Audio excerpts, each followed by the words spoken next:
మేడలు రూపుదిద్దుకుంటున్న గోవిందరాజు గద్దె ఒక చరిత్రాత్మకమైనటువంటి మేడారం శిలలపై తల్లుల చరిత్ర 930 ఏళ్ల నాటి కోయల తలపత్ర గ్రంథాల్లోని విశేషాలకు శిల్పరూపం 930 ఏళ్ల నాటి కోయల తలపత్ర గ్రంథంలో విశేషాలకు శిల్పరూపం అన్నమాట. ఇక్కడ ఉన్నటువంటి ఆ తల గ్రంథాల్లో ఉన్నటువంటి గోవిందరాజుకు సంబంధించినటువంటి ప్రధానంగా కడుతున్నారు ఆ గద్దె, దానికి సంబంధించినది ఇక్కడ మనం చూస్తున్నాం.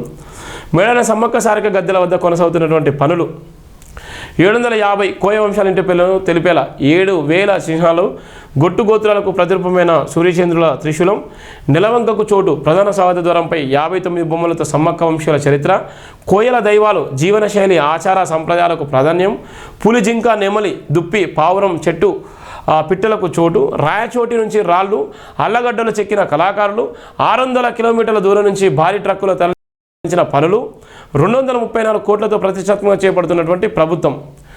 ఆదివాసీ కుంభమేళగా ప్రసిద్ధి చెందిన మేడలలో పునరుద్ధరణ పనులను ప్రభుత్వం ప్రతిష్టాత్మకంగా చేపడుతున్నది. మరో 100 ఏళ్లైనా చెక్కు చేరకుండా ఉండేలా గ్రానైట్తో గద్దెలు, వాటి చుట్టూ స్తంభాలు, స్వాగత తోరణాలను ఏర్పాటు చేస్తున్నది. కోయల ఆచార సంప్రదాయాలకు తగ్గట్టుగా పనులు చేపడుతూ సమ్మక్క సారక్క తల్లుల చరిత్ర అందరికీ తెలిసేలా శిలలపై చెక్కుతున్నది. కోయల వద్ద దొరికిన 930 ఏళ్ల నాటి తాళపత్ర గ్రంథాల ఆధారంగా చెక్కించిన 7000 శిల్పాలు, చిహ్నాలు ప్రత్యేక ఆకర్షణగా నిలుస్తున్నటువంటి నేపథ్యం కూడా ఇస్తున్నాం. ఒక చరిత్రాత్మకమైనది వరంగల్ జిల్లాలో ఒక పెద్ద ఆసియా ఖండంలో అతిపెద్ద జాతరగా, ఆసియా ఖండంలో అతిపెద్ద చరిత్రాత్మక సమ్మక్క సారక్క చరిత్ర కలిగినటువంటి ఒక పెద్ద జాతర కూడా కొనసాగబోతుంది. దానికి సంబంధించినటువంటి ఇప్పటికే ప్రభుత్వం కూడా